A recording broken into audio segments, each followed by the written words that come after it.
اور باطل ہو گئے ما کانوا یعملون جو کیا کرتے تھے. یعنی سارے اعمال باطل, سارے کرتوت اکارت اور حق ہو گئے, اب سوائے جہنم کے کوئی سوا نہیں ملنے والا ہے. خشاف اس آیت سے اشارہ کرتے ہیں کہ یہ کافر کے لیے ہے, کافر کے لیے ہے. ورنہ مومن کتنا ہی گناہگار ہو, دھلائی کے بعد بہرحال کسی نہ کسی وقت جنت میں آئے گا اپنے ایمان کے طفیل میں. اور یہاں اللہ فرماتے ہیں اس کے لیے جتنے عمل کیے تھے سب حق ہو گئے اور باطل ہو گئے, اور سوائے نار کے کچھ بھی حاصل نہیں ہونے والا ہے. تو یہ تو انجام کافر ہی کا ہو سکتا ہے, مومن کا نہیں ہو سکتا ہے. یہ عام تفسیر میں ملتا ہے. ایک اور تفسیر کیا ہے اس کی بات شارحین نے, اور وہ یہ کہ یہ اس مومن کے لیے بھی ہے جو اپنے دنیا میں نیک اعمال کا صلہ دنیا ہی میں چاہتا ہے. اس مومن کے لیے جو دنیا میں اپنے نیک اعمال کا بدلہ دنیا ہی میں چاہتا ہے, اور ایک بار نہیں ہمیشہ.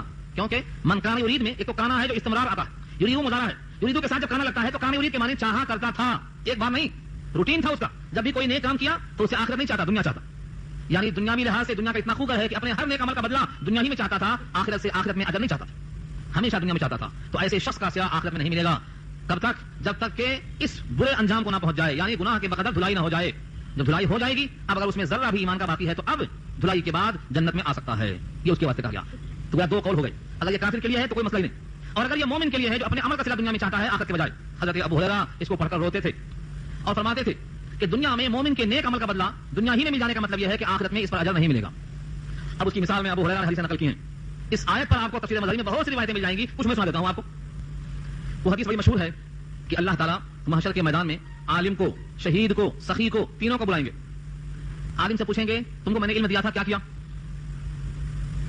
وہ کہے گا پروردگار میں نے علم کو تیرے بندوں تک پہنچایا, اس پر عمل کیا, جتنے طریقے ہو سکتے تھے علم پر عمل کرنے کے میں نے سب پہ عمل کر لیا. اللہ پوچھیں گے تیرا مقصد کیا تھا؟ تیرا مقصد یہ تھا کہ تجھ کو لوگ بڑا عالم کہیں, وہ تو کہا جا چکا. تیرے اس عمل کا تجھے صلہ دنیا میں اس شکل میں کہ تو بڑا عالم کہا گیا مل چکا. اب اس عمل پر میرے پاس کیا ملے گا؟ تم نے تو اس عمل کا صلہ وہیں وصول کر لیا, لہذا اس عمل پر میرے پاس تیرے لیے کچھ بھی نہیں ہے. حکم ہوگا فرشتوں کو کس کو لے جاؤ جہنم میں ڈال دو.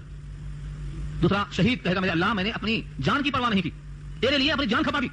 اللہ فرمائیں گے مگر مقصد کیا تھا؟ یہی نہ کہ تجھ کو لوگ بہادر کہیں, بڑا شہید کہیں, بڑا سورما کہیں, وہ تو کہا جا چکا. تم نے اس عمل کا صلہ وصول کر لیا, اب اس عمل پر میرے پاس تیرے لیے کچھ بھی نہیں. فرشتوں کو حکم ہوگا جہنم میں ڈال دو. آؤ دے منہ گھسیٹ کر جہنم میں ڈال دیا جائے گا. سخی کو بلایا جائے گا. سخی سے کہیں گے میں نے مال دیا تھا, کیا کیا تم نے؟ اللہ تیرے بارگاہ میں جتنے نیک کام تھے, تعمیر مسجد ہو, تعمیر مدرسہ ہو, مسافر خانہ ہو, غریب خانہ ہو, کتنے کھانے تیار کیا میں نے, ہر کار خیر میں لگاتا رہا. اللہ فرمائیں گے مقصد کیا تھا؟ مجھے راضی کرنا مقصد تھا, تمہیں راضی ہو جاتا.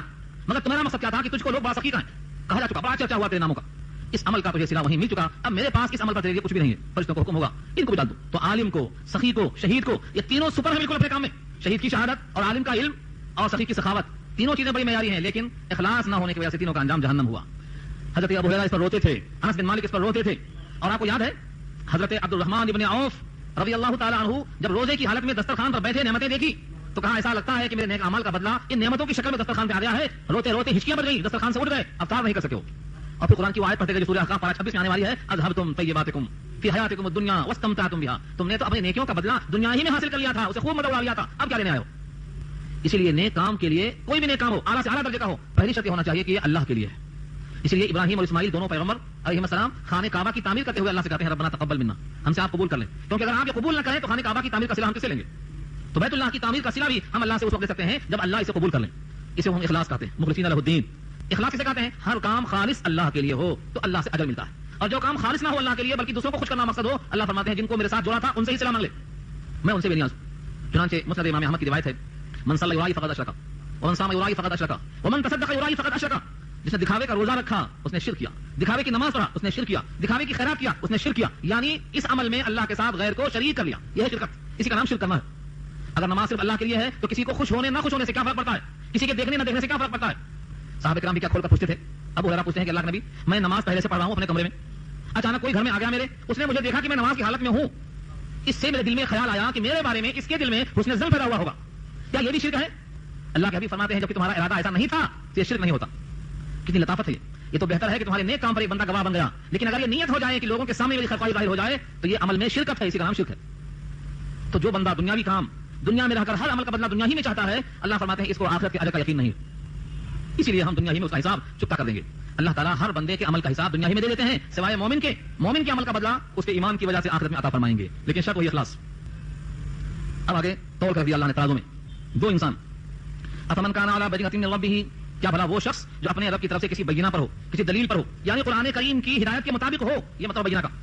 بھلا وہ شخص جو اپنے رب کی طرف سے بینہ پر ہو یعنی قرآن کریم کی ہدایت کے مطابق ہو, ویتلوہ شاہد منہ, وَيَتْلُوهُ شَاهِدٌ مِّنْهُ اور اس کے ساتھ ساتھ ہو اس میں سے ایک شاہد. کیا مطلب ہوا؟ یعنی قرآن کریم کی شہادت اس کے ساتھ ساتھ ہو.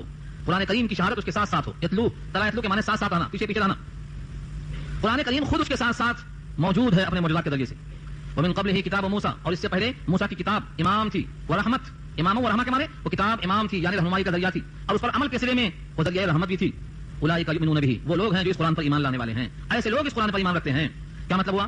پہلے سے یہ دلائل پر ہیں، قرآن کریم کے ساتھ ساتھ چلتے ہیں. پہلے سے کتاب جو موسیٰ کی تورات تھی اس کو رہنمائی کی کتاب مان کر اس کے ہدایت پر چل کر رحمت کے مطابق بنتے ہیں. بھلا یہ برابر ہے کیا ان کے جو قرآن کو نہیں مانتے؟ جو قرآن کو مانتے ہیں وہی مومن ہیں. ومن یکفر بہ من الاحزاب اور جتنے لوگ انکار کریں گے فرقوں میں سے، جماعتوں میں سے، بڑے بڑے گروہوں میں سے، فالنار موعدہ تو آگ ان کا موعد ہے، آگ ان کے وعدے کی جگہ ہے. فالنار موعدہ موعد کے معنی وعدہ پورا کرنے کی جگہ یا وعدہ پورا کرنے کا وقت اور زمانہ. ظرف زمان بھی ظرف مکان بھی دونوں کی گنجائش. فالنار موعدہ تو دوزخ ان کے وعدے کی جگہ ہے. یعنی جتنی جماعتیں ہیں، جتنے فرقے ہیں، جتنے گروہ ہیں، اتنا کس کا ہے؟ احزاب کا. احزاب جمع ہے حزب کی، گروہ، ٹولیاں، جماعتیں، فرقے. جتنے لوگ قرآن کریم کا انکار کریں گے ان کا ٹھکانہ جہنم ہے. فلا تکو فی مرية منه پھر نبی صلی اللہ علیہ وسلم آپ کسی شک میں نہ رہیں اللہ کی طرف سے قرآن کے بارے میں. انه الحق من ربک بے شک وہ حق ہے آپ کے رب کی طرف سے. ولكن اکثر الناس لا يؤمنون لیکن اکثر لوگ ایمان نہیں رکھتے. اکثر لوگ اس کتاب پر ایمان نہیں رکھتے. آج بھی اکثریت ایمان نہیں رکھتی. قرآن کریم پر ایمان لانے والے اکثریت میں نہیں ہے، اقلیت میں آج بھی. اور جو قرآن کریم پر ایمان رکھتے بھی ہیں ان کا یہ حال ہے علی وجہ البصیرۃ پورے قرآن سے واقف نہیں. اور دوسرے اپنے خواہشات پر تولتے ہیں، جتنا خواہشات کے مطابق موافق پاتے ہیں اس پر عمل کرتے ہیں، بقیہ کو چھوڑ دیتے ہیں انجام مار کے. یہ قرآن کریم کی اتباع نہیں ہے بلکہ خواہشات کی اتباع ہے. اللہ نے ان کا حال بیان کیا ہے جو یہ دعویٰ کرتے ہیں کہ اللہ پر یہ جھوٹ ہے، افطرا ہے. جو شخص اللہ پر جھوٹ باندھے اس سے بڑا ظالم اور کون ہو سکتا ہے؟ سوال کیا اللہ. یعنی اگر یہ قرآن اللہ کا کلام نہ ہو، بفرض محال نبی نے گھر کے پیش کر دیا ہو اور کہہ دیا ہو کہ اللہ کا کلام ہے تو اللہ پر تہمت ہے، اللہ پر افطرا ہے اور ایسا کرنے والا سب سے بڑا ظالم ہو سکتا ہے. یہی مضمون یہاں بتایا گیا. ومن اظلم اور ایسے شخص سے زیادہ ظلم کرنے والا کون؟ ممن اس سے افطرا علی اللہ کذبا جو اللہ پر جھوٹ باندھتا ہے. اولئک یعرضون علی ربہم یہی لوگ ہیں جو پیش کیے جائیں گے اپنے رب کے پاس. رب کے سامنے پیشی ہوگی اور یہ سب اللہ کے سامنے حاضر کیے جائیں گے. اور سورہ مریم نہ بھولے کہ ایک ایک شخص تنہا تنہا پیش کیا جائے گا. اللہ نے واضح کیا یہ مت سمجھو بڑی بھیڑ ہوگی اور ایک ہی دن میں حساب ہوگا ہم چھپ جائیں گے. پہلے تو اس زمین کو اللہ بدل دیں گے کیونکہ اس میں غار بھی ہے، پہاڑ بھی ہے، چھپنے کی جگہیں بھی ہیں، دریا بھی ہے، ٹیلا بھی ہے، نشیب و فراز بھی ہے. اللہ فرماتے ہیں کہ زمین کو ہم بدل دیں گے. یوم تبدل الارض غیر الارض یہ زمین نہیں رہے گی، بدل دی جائے گی. اور فرمایا سورہ انشقاق میں وَإِذَا الْأَرْضُ مُدَّتْ زمین کو لمبا ربر کی طرح دبا کر چوڑا کر کے کھینچ دیا جائے گا، پوری زمین مسطح ہوگی. اب اس کے بعد فرمایا سورہ مریم میں وَكُلُّهُمْ آتِيهِ يَوْمَ الْقِيَامَةِ فَرْدًا فردا مانے فردن فردن ایک کو ایک اللہ بلائیں گے. تو یہ پیشی ہوگی اللہ کے سامنے. وَيَقُولُ الشَّهَادُ اور گواہی دینے والے فرشتے کہیں گے هَؤُلَاءِ الَّذِينَ كَذَبُوا عَلَى رَبِّهِمْ یہی لوگ ہیں جنہوں نے جھوٹ کہا تھا اپنے رب کے اوپر. گواہی آ جائے گی فرشتوں کی اور آواز آئے گی نتیجے میں الا لعنت اللہ علی الظالمین آگاہ ہو بے شک پھٹکار ہے، لعنت ہے اللہ کی ایسے ظالموں پر. وہ ظالم کیسے تھے؟ ان کے اعمال کیا تھے؟ الذين يصدون عن سبيل الله ويبغونها عوجا جو لوگ روکتے ہیں اللہ کے راستے سے اور تلاش کرتے ہیں اس میں کجی. کس میں؟ قرآن میں کجی، اسلام میں کجی، نبی کی ذات میں کجی، سنت میں کجی، ان میں ٹیڑھاپن تلاش کرتے ہیں. وهم بالآخرة هم كافرون حالانکہ وہ لوگ آخرت پر یقین نہیں رکھتے بلکہ انکار کرتے ہیں. اسی اپنے کفر کو چھپانے کے لیے کجی تلاش کرتے ہیں، شبہات تلاش کرتے ہیں. اللہ فرماتے ہیں اولئک لم يكونوا معجزين في الارض وہی لوگ ہیں کہ جو زمین میں عاجز نہیں کر سکتے، زمین میں عاجز نہیں کر سکتے.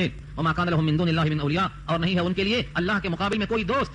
یضاعف لهم العذاب ان کے لیے کئی گنا ہو جائے گا عذاب. یضاعف کے معنی کئی گنا کرنا. جیسے سود خور سود کو مضاعف کر کے کھاتے. آپ نے 100 روپے لیا 110 ہو گیا. ادا نہیں کر سکے تو اب سود لگائیں گے 110 پر تو کہیں گے 140 ہو گیا. اب ادا نہیں ہوا تو سود لگائیں گے 140 پر تو کہیں گے 150 ہو گیا. اس طرح سے مضاعف کرتے ہیں کئی گنا کرنا. یضاعف لهم العذاب ان پر بھی عذاب کئی گنا ہوگا، عذاب بڑھتا ہی چلا جائے گا. ما كانوا يستطيعون السمع وما كانوا يبصرون وہ طاقت نہیں رکھتے ہیں سننے کی اور نہ طاقت رکھتے ہیں دیکھنے کی. یعنی اناد نہ طبیعت کے اندر اناد اور ضد حد درمی اتنی زیادہ نفرت ہے کہ وہ حق کو سننے کی طاقت نہیں رکھتے، حق کو دیکھنے کی طاقت نہیں رکھتے. یہ کافروں کے بارے میں کہا جا رہا ہے. لیکن آج آپ غور کریں ماحول پہ تو اناد بدگمانی پہلے سے لوگوں میں اتنی زیادہ ہے کہ وہ قرآن کریم کی محفلوں میں بھی آنے سے کتراتے. کیا سمجھتے ہیں کہ قرآن کریم کے ذریعے سے گمراہی ملتی ہے؟ قرآن کریم تو اللہ نے کہا ہے کہ ہدایت کی کتاب ہے، ہدی للمتقین کہا، ہدی للناس کہا، ان ھذا القرآن یہدی للتی ہی اقوم کہا. یہ قرآن تو سراپا ہدایت ہے، سراپا رحمت ہے. ھذا کتاب مبارک کا اللہ نے مبارک کی کتاب ہے یہ. لیکن کچھ لوگ کہتے ہیں یہ کتاب سے لوگ گمراہ ہوتے ہیں. گمراہ کون ہوتے ہیں؟ جو فاسق ہیں، نافرمان ہیں، جن میں آخرت کا خوف نہیں ہے، وہ گمراہ ہوتے ہیں. وما یضل به الا الفاسقین. اگر اس کتاب سے سب گمراہ ہوتے تو اللہ نے گویا کیا نازل کیا؟ ذریعہ گمراہی. یہ تو اللہ پر الزام ہے، نعوذ باللہ. یہ کتاب ذریعہ ہدایت ہے، ذریعہ گمراہی نہیں ہے. اس سے گمراہ وہ ہوتے ہیں جو فاسق ہوتے ہیں. وما یضل به الا الفاسقین. قرآن نے خود جواب دیا اس کا. اس لیے اس کتاب سے اناد رکھنا، اتنا رکھنا کہ سننے کی توفیق نہ ملے، یہ درست نہیں ہے. دل کھول کر، ذہن صاف کر کے، اپنے دل کے دریچے کھول کے قرآن کریم سے ہدایت طلب کرنا انبیاء کی سنت ہے، اولیاء کی سنت ہے. سب نے اسی قرآن سے ہدایت طلب کی ہے. خود اللہ کے نبی کا ارشاد پیچھے سن چکے ہیں آپ، ان اتبعوا الا ما یوحى الی. میں تو وہی کرتا ہوں جو مجھے وہی آتی ہے، میں تو وہی کو فالو کرتا ہوں. لہذا اگر اس کتاب سے گمراہی ملتی ہے تو فالو کرنے والے کو آپ کیا سمجھ رہے ہیں؟ نعوذ باللہ من ذلک. اس کتاب کا جو حق تھا ہم سے ادا نہیں ہو رہا. اس کتاب کا حق یہ تھا کہ اپنے شب و روز میں سے پوری طاقت کے ساتھ اس کتاب کے ساتھ انہماک ہوتا تاکہ اس کتاب سے استفادہ کر کے اپنے دل کو منور کرتے، ایمان کو پختہ کر لیتے اور اللہ سے تعلق مضبوط کر لیتے. جب بندہ اس کتاب کو پڑھتا ہے تو گویا وہ اللہ سے ہم کلام ہوتا ہے. تو جو عناد کی وجہ سے اس قرآن کو سننے کی طاقت نہیں رکھتے، اس کو دیکھنے کی طاقت نہیں رکھتے، ان کا حال اللہ بیان کرتے ہیں. اولئک الذین خسروا انفسهم، وہی لوگ ہیں جنہوں نے برباد کر لیا اپنے آپ کو، برباد کر بیٹھے اپنے آپ کو، خسارے میں ڈال لیا اپنی جان کو. وضل عنہم ما کانوا یفترون، اور گم ہو گیا ان سے جس کو وہ گڑھ کر لایا کرتے تھے، سب ان سے غائب اور گم ہو گئے. لا جرم یقینا انہم فی الآخرۃ هم الخاسرون، هم الاخسرون، بے شک وہ آخرت میں سب سے زیادہ خسارے والے ہوں گے. هم الاخسرون، اخسر اس میں تفضیل ہے، خسارے میں سب سے زیادہ خسارے والے. اس کے بالمقابل جو ایمان والے ہیں ان کے واسطے بشارت ہے. ان الذين امنوا وعملوا الصالحات، بے شک جو لوگ ایمان لے آئے اور عمل صالح کیا، واخبتوا الى ربهم، اور جھک گئے اپنے رب کی طرف. اخبتوا یہ بہت نیا لفظ ہے آپ کے لیے. اخبتوا اس کے معنی آتے ہیں اپنے آپ کو اور اپنی ذات کو اللہ کے لیے جھکا دینا، اپنی انا کو قربان کر دینا. ایک موقع پر اللہ نے کہا ہے سورہ حج میں وبشر المخبتین، جو لوگ متواضع ہیں ان کو بشارت دے دو. ایک مقام پہ فرمایا جو اللہ کے لیے عاجزی کرنے والے ہیں، یعنی اللہ کا حکم آتے ہی اپنی چوکڑی ہو جاتے، اپنی کوئی خواہش نہیں، اپنا کوئی جذبہ نہیں، اللہ کا حکم ہمارے سر آنکھوں پر. یہ مومن کامل تری ان کو اللہ نے کہا ہے واخبتوا الى ربهم، اور دل سے اپنے رب کی طرف جھک گئے. اولئک اصحاب الجنہ، یہ جنت والے ہیں. ہم فیہا خالدون، ہمیشہ ہمیشہ وہ جنت کے اندر رہیں گے. آخری آیت میں اللہ نے ترازو رکھا ہے دونوں فرقوں کو تولنے کے لیے. اگر اس آیت میں آپ نے غور کر لیا تو ترازو آپ کے ہاتھ لگ گئی، آپ بھی تول لیجیے. مثل الفریقین کالاعمی والاصم والبصیر والسمیع هل یستویان مثلا، فرماتے ہیں رب کریم مثل الفریقین، دونوں فریقین کی مثال. مثل فریقین سے مراد ایک مومن اور ایک کافر، ایک اللہ کی کتاب ماننے والا، ایک اللہ کی کتاب کا انکار کرنے والا، ایک آخرت کے لیے محنت کرنے والا اور ایک دنیا پر راضی ہونے والا. یہ ہے فریقین. دو ہی ترکیب، دو ہی فرقے ہیں، اللہ کو مانتا یا نہیں، آخرت مانتا یا نہیں، بس تیسرا کوئی راستہ نہیں. مثل الفریقین، دونوں فریقوں کی مثال کالاعمی والاصم والبصیر والسمیع. اعمی اندھا، اور اسم کون ہے؟ یہ اسم جس کو سننا نہیں آتا، آنکھ نہیں ہے تو اندھا اور کان نہیں ہے تو اسم، سن نہیں سکتا. اس کے بھی مقابل دوسرا کون ہے؟ بصیر اور سمیع ہے. بصیر آنکھوں سے دیکھتا ہے اور سمیع کانوں سے سنتا ہے. تو ایک فریق سنتا بھی ہے، دیکھتا بھی ہے، اور ایک فریق اندھا بھی ہے، بہرا بھی ہے. یہ دونوں برابر ہیں کہ نہیں ہیں؟ پوچھا ہے اللہ نے آپ سے هل یستویان مثلا، بتائیے کہ دونوں برابر ہیں؟ دنیا میں کون کہتا ہے برابر ہیں؟ ظاہر یہ ہے کہ جو آنکھ سے دیکھتا نہیں وہ بینا کے برابر نہیں ہو سکتا. ہاں، جس طرح دھوپ اور چھاؤں برابر نہیں، رات اور دن برابر نہیں، ظلمت اور نور برابر نہیں، جیسے بینا اور نابینا برابر نہیں، جیسے علم اور جہل برابر نہیں، ایسے ہی اندھا اور آنکھ والا برابر نہیں، اور ایسے ہی بہرا اور کانوں والا دونوں برابر نہیں. کیوں؟ یہ ہر جگہ محتاج ہے اور یہ ہر جگہ اپنے پاؤں پر چلنے والا ہے. دونوں میں اتنا بڑا فرق رکھا اللہ نے. کیا مطلب ہوا؟ جو مومن ہے قرآن سے استفادہ کرتا ہے، یہ آنکھ والا بھی ہے اور کان والا بھی ہے. اور جو ایمان نہیں رکھتا اور قرآن کو نہیں مانتا وہ دنیا میں اندھا بھی ہے، بہرا بھی ہے، بھٹکتا ہے، یہاں بہت بھٹکتا. اس کا کوئی پوچھنے حال نہیں. اس کے بھٹکنے کی مثال اگر تلاش کریں تو آپ کو ملے گی، تفصیل سے ملے گی. یہ آخری بات ہے انشاءاللہ اس درس کی. ایک صاحب نے مجھ سے سوال کیا تھا بہت پہلے 85 میں، وکیل صاحب تھے. وکیل صاحب نے پوچھا کہ آپ کے اسلام میں بڑی تنگی ہے. دیکھو سعودیہ میں آپ اسلام کی حکومت تسلیم کرتے ہیں، وہاں کسی کی پوجا کرنا جائز نہیں ہے سوائے اللہ کے، بس ساری نماز پڑھ سکتے آپ، دوسروں کی پوجا نہیں، بس اسلام. ہمارے ہندوستان میں دیکھ لو ہمارا دل کتنا بڑا ہے، کوئی خدا کی پوجا کرتا، کوئی بتوں کی پوجا کرتا، کوئی یہاں کوئی وہاں، جس کو جہاں دیکھو چلا جا رہا ہے. ہمارا دل بہت بڑا ہے. ہم اور آپ اور ایسے کتنے انسان سوچیں گے کہ واقعی یہاں بڑی وسیع ظرفی ہے، دل بہت بڑا ہے، جس کا دو دل چاہے کھائے، جہاں چاہے جائے، جو چاہے پہنے، جو چاہے پہنے، جسی چاہے بندگی کرے، جہاں چاہے سجدہ کرے، بہت اچھا ہے. تو ہم نے کہا اگر آدمی اندھا ہے اور کنویں میں گرتا ہے تو آپ پکڑتے کہ چھوڑ دیتے؟ آدمی اندھا ہے اور کنویں میں گرتا ہے تو آپ پکڑتے کہ چھوڑ دیتے اس کو؟ کہاں پکڑتے؟ میں نے کہا ایک بچہ کھیلتا ہے، اس کا پاؤں آگے پڑنے والا ہے، آپ دیکھ رہے ہیں، اس بچے کو اٹھاتے کہ چھوڑ دیتے؟ پاؤں اٹھائیں گے. میں نے کہا اسی کو آپ سمجھتے ہیں سختی ہے. یہی ہے سختی. انسان وہ ہے جو اپنے لیے پسند کرے، وہی اپنے بھائی کے لیے پسند کرے. ہم کو جس نے پیدا کیا ہے اسی نے آپ کو پیدا کیا. ہم دونوں کی سانس اس کے قبضے میں ہے تو ہم اسی کو سجدہ کرتے ہیں اور چاہتے ہیں کہ تم بھی سجدہ اسی کو کر دو. اور جو بھٹکا ہوا ہے، یہاں وہاں گرتا ہے، لڑکتا ہے، اس کو نہ پکڑنا انسانی شرافت کے خلاف ہے. اگر نابینا کنویں میں گرتا ہے اور آپ نہ پکڑیں تو آپ کو شریف انسان کون کہے گا؟ بچہ آگ میں جاتا ہے اور آپ اس کو نہ سنبھالیں، گرتا ہوا دیکھ لیں تو آپ کے دل میں انسانیت ہے، یہ کون مان لے گا؟